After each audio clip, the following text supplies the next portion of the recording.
जय श्री श्याम दोस्तों, श्राद्ध पक्ष चल रहे हैं। अश्वनी मास जब शुरू होता है यानी कि भादवे के महीने की पूर्णमासी जब आती है तब से श्राद्ध पक्ष शुरू होते हैं और जिसे क्वार का महीना भी कहते हैं, अश्वनी मास कहते हैं। इस महीने में जो कृष्ण पक्ष आता है तब से श्राद्ध पक्ष शुरू होते हैं। श्राद्ध पक्ष में क्या चीज़ों का खाना वर्जित है और क्या चीज़ का परोसना वर्जित है, ये आज हम बात करेंगे। और एक ऐसा हम प्रयोग करेंगे जैसे हमारे बड़े बुजुर्ग किया करते थे, जिससे हमारे पितर हमारे ऊपर प्रसन्न होते हैं। जिन घरों में पितर प्रसन्न होते हैं उन घरों में वंश वृद्धि होती है, घर में सुख शांति होती है, काम में रुकावट नहीं होती है और जितने भी तरह के कोई कुछ कर देता है या फिर नेगेटिविटी जो होती है वो भी चीज़ नहीं होती है। ऐसे हमारे घरों में बड़े बूढ़े, हमारे घरों में मान्यता ऐसी है। हमारे जो गुरुजन हैं वो भी यही बात कहते हैं, हमारे शास्त्रों में भी यही बात लिखी हुई है। आज की कोई नई बात नहीं है। जो लोग आज आधुनिक बन गए हैं और इन चीज़ों को नहीं मानते हैं तो ये चीज़ें उनके लिए नहीं है, और जो चीज़ मानते हैं उनके लिए ये बहुत ज़्यादा ज़रूरी है। एक बार मान लें, कोई दिक्कत वाली बात नहीं है। श्राद्ध पक्ष में आप सभी को पता है कि प्याज लहसुन हमें नहीं खानी चाहिए। इससे जो है उन्हें विघ्न होता है, क्योंकि जो हमारे पूर्वज हैं, जो हमारे पितर हैं, वो घरों में आते हैं। डेली जो 16 दिन है इसमें घरों में आते हैं। जो हमारे पूर्णमासी तक है तब तक वो आते हैं। अगर श्राद्ध उनका है तो उस दिन तो वो आते ही आते हैं। रात को भी वो एक पहरा जो है दे करके घर में जाते हैं। पितृपक्ष जो हमारे पितर होते हैं, जो उनको सम्मान के साथ उनका श्राद्ध करते हैं तो वो उनको आशीर्वाद रूपी दे करके जाते हैं। जिनके ऊपर पितर का आशीर्वाद होता है, पितरों का आशीर्वाद होता है, उनके घरों में किसी चीज़ की कमी नहीं होती है। उनके घरों में देवी देवताओं का भी आशीर्वाद होता है।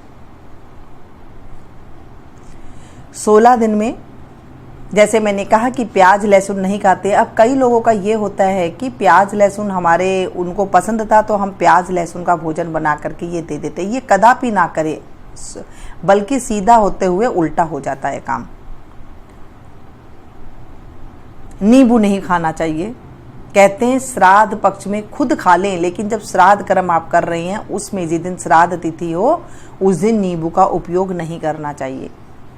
कहते हैं कढ़ी नहीं बनानी चाहिए। ये 16 दिनों के अंदर कढ़ी का उपयोग भी नहीं करना चाहिए। खाली चावल बना करके नहीं देना चाहिए। पंडित को जब आप भोजन बनाकर दे रखे हैं, सिंपल रोटी नहीं बनानी चाहिए, सिंपल दाल नहीं बनानी चाहिए। उस दिन पकवान बनाने चाहिए जिसमें से खुशबू आती हो, जैसे पराठा बना ले, पूरी बना ले, कचौड़ी बना ले। इस तरह के पकवान बनाए जाते हैं। इससे पितर जो है उनके पास खुशबू जाती है और वो बहुत अच्छे से हमारे ऊपर आशीर्वाद दे करके जाते हैं। शुद्धता को तो ध्यान रखना ही रखना है। हमारे घरों में ऐसे मान्यता है कि जब ये श्राद्ध पक्ष आए तो घर में जो है सभी को जल्दी उठना चाहिए और सूर्य उदय के बाद जब ज़्यादा लेट तक झाड़ू यानी कि जो बुहारी निकालते हैं घर में, उसमें भी जो है दिक्कतें आने लग जाती है। जल्दी सुबह सुबह झाड़ू निकालनी चाहिए, जल्दी सुबह उठना चाहिए, जल्दी सुबह स्नान करके रसोई के अंदर, चौके के अंदर जो है अच्छे से पोछा लगा करके रोटी बनानी चाहिए। जो भी आप बना रहे हैं वो बनानी चाहिए। अगर उस दिन श्राद्ध है तो उस दिन तो फिर पकवान बनते ही हैं। सिंपल चावल ना बनाएं उस दिन, पूरा आप खीर बनाएं। खीर बनाना उस दिन शुभ होता है। गाय का दूध पीने से बचना चाहिए। वैसे तो खीर वगैरह बना सकते हैं, लेकिन सिंपल गाय का दूध नहीं पीना चाहिए। जिनको दवाई लेनी है वो तो दवाई के साथ थोड़ा तो लेंगे ही लेंगे, वो वैसे नहीं पीना चाहिए, ऐसे कहा गया है। वैसे भी जो ये कुआर का महीना है, अश्वनी का महीना है, इस महीने में दूध मना कर दिया गया है। हमारे शास्त्रों के अनुसार भी जैसे कहते हैं ना किस महीने में क्या नहीं खाना चाहिए, तो कुआर के महीने में दूध नहीं पीना चाहिए। ये हमारे शरीर को वैसे भी नुकसान करता है अगर हम खाली दूध पीते हैं तो। खीर वगैरह बनाकर बनते ही है उस दिन तो वो आप खा सकते हैं। कढ़ी नहीं खानी चाहिए, कढ़ी के लिए मना करा गया है, तो आप इन चीज़ों का प्रयोग ना करें। काली चीज़ों का प्रयोग ना करें, जैसे काली दाल है, मसूर की दाल है, चना है, इस तरह का प्रयोग नहीं करना चाहिए। श्राद्ध में सरसों तेल का उपयोग कर लेते हैं, तिल का तेल जिसे कहते हैं उसका प्रयोग कर सकते हैं, मूंगफली का तेल प्रयोग कर सकते हैं। श्राद्ध में जो भी आप खाना बनाएं उसमें 2 दाने काले तिल के अवश्य डाल दें। कहा जाता है कि अगर आप भोजन में काले तिल डाल देते हैं तो वो जो है शुद्ध हो जाता है और वो पितरों के जो है निमित्त हो जाता है, खाने के लिए तैयार हो जाता है, उसमें कोई नेगेटिविटी नहीं आती है। जिस दिन श्राद्ध हो उस दिन खाने में 2 दाने आप काले तिल के डाल सकते हैं, उसमें कुछ नुकसान भी नहीं होता है। किसी भी खाने में आप डाल सकते हैं, सब्जी में है, किसी पूरी में है, किसी मिर्ची में भी आप 2 दाने आप डाल सकते हैं, ऐसी मान्यता है। अब मैं बात करती हूँ कि 16 दिन जो आते हैं, वैसे हमारे शास्त्रों के अनुसार जैसे बत्ती बनाई जाती है, वैसे तो बत्तियों का अलग से एक चैप्टर है, फिर भी मैं थोड़ा सा आपको बता दूं कि जो बत्तियों का 1.25 लाख बत्ती तो सावन के महीने में शंकर भगवान जी को चढ़ती है, वैसे ही नवरात्रि में जैसे माता को 9 तार की और 9 बत्ती चढ़ाई जाती है, मंदिर में जा कर के जलाई जाती है माता के आगे, और शंकर जी को चढ़ाई जाती है 1.25 लाख बत्ती। वैसे ही हमारे पितरों के लिए शाम के टाइम में पीपल के नीचे 16 दिन तक बत्ती जलाई जाती है, 16 तार की 16 दिन तक बत्ती जलाई जाती है। देसी घी में वैसे बत्ती जलाई जाती है, अगर आपके पास देसी घी नहीं है तो सरसों तेल से भी जो है आप दीपक जला सकते हैं। अगर आसपास कहीं पीपल का पेड़ नहीं है तो आप घर के मुख्य दरवाजे पर भी इसे जला सकते हैं, ऐसे हमारे नियम हैं शास्त्रों के अनुसार। जैसे बत्ती का तो नियम ही होता है, कार्तिक के महीने भी हम लोग बत्ती हर तरह की बत्ती बनाते हैं, तुलसा जी की अलग बनाते हैं, पथवारी की अलग बनाते हैं, विष्णु भगवान की अलग बनाते हैं। ऐसे ही हमारे शास्त्रों में जो है ये पितृ पक्ष में 16 दिन तक बत्ती जलाई जाती है। ज़्यादा मेकअप करने से बचना चाहिए, जैसे सौंदर्य प्रसाधन लगाने से बचना चाहिए ये 16 दिन। कोई सुहाग की चीज़ें जो है चूड़ियाँ बिंदिया वगैरह नहीं खरीदनी चाहिए ये 16 दिन। अच्छा, एक कमेंट्स आया था कि मैंने चद्दर खरीद ली, अब मैं क्या करूं? तो अभी आप ना बिछाएं, जब ये 16 दिन निकल जाते हैं उसके बाद आप इसे बिछा सकते हैं। जब नवरात्रे आएंगे तब आप उसे बिछा लेना, अभी उपयोग में ना लें। गलती से ले लेते हैं तो उसकी क्षमा याचना भी हो जाती है। नए कपड़े नहीं लेने चाहिए, नए जूते नहीं लेने चाहिए, नई कोई चीज़ नहीं लेनी चाहिए। हाँ, जो पितरों के लिए कपड़े वगैरह लेते हैं, छाता वगैरह लेते हैं, उनके लिए आप खरीद सकते हैं।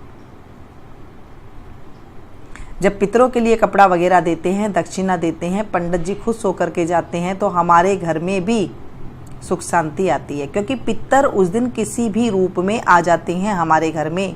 जिनका श्राद्ध होता है वो किसी भी रूप में आ सकते हैं, बिल्ली के रूप में, चूहे के रूप में, कुत्ते के रूप में, कौवे के रूप में, गाय के रूप में, अथवा इसका वो है कि किसी भी रूप में, किसी मांगने वाले के रूप में आ जाते हैं, कोई मेहमान के रूप में आ जाते हैं, पंडित जी के रूप में आ जाते हैं। जब आप उनको देते हैं तो वो आपको आशीर्वाद दे करके जाते हैं, ऐसी मान्यता है।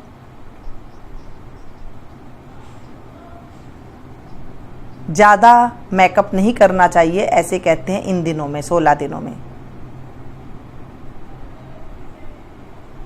सफ़ेद चीज़ें नहीं ज़्यादा खानी चाहिए, जैसे बर्फ़ी हो गई या फिर ज़्यादा गुलाब जामुन, रसगुल्ले हो गए सफ़ेद रंग के, इस चीज़ की भी जो है चीज़ें की बनाई हैं। काली उड़द की दाल नहीं खानी चाहिए, मसूर की दाल नहीं खानी चाहिए, चना नहीं खाना चाहिए, साथ में चने का जो सत्तू होता है वो भी नहीं खाना चाहिए। किसी भी चीज़ का सत्तू 16 दिन के अंदर नहीं खाना चाहिए, ऐसे मनाही होती है। ये देखिए छोटी छोटी बातें हैं, अगर आप यही चीज़ फॉलो कर लेते हैं तो आपको कोई भी उपाय के पीछे भागने की ज़रूरत ही नहीं पड़ेगी।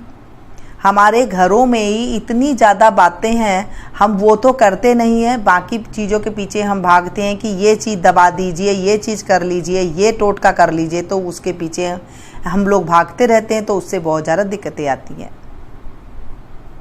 जो किस्मत में है वो तो होके ही रहता है। जब आप कर्म अच्छे करते हैं तो उसके जो पाप रूपी जो हमारे ऊपर किस्मत में लिखा हुआ होता है वो भी दूर हो जाता है जब हम अच्छे कर्म करते हैं।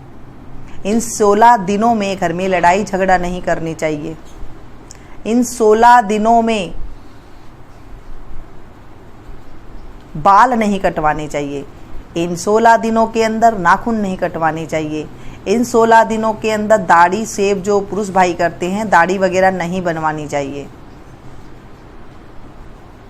ये 16 दिन अगर हम अच्छे से निभा लेते हैं जैसे हमारे परिवार वाले चलते आ रहे थे तो हमारे ऊपर असीम कृपा भगवान की भी बरसती है।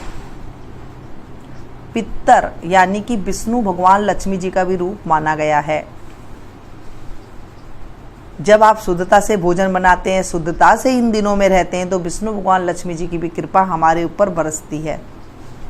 घर में धन का अभाव नहीं रहता। अगर धन है तो बीमारी नहीं होती है, बीमारी है तो घर में सुख शांति रहती है, वंश वृद्धि होती है, नकारात्मक जो ऊर्जा होती है वो चली जाती है।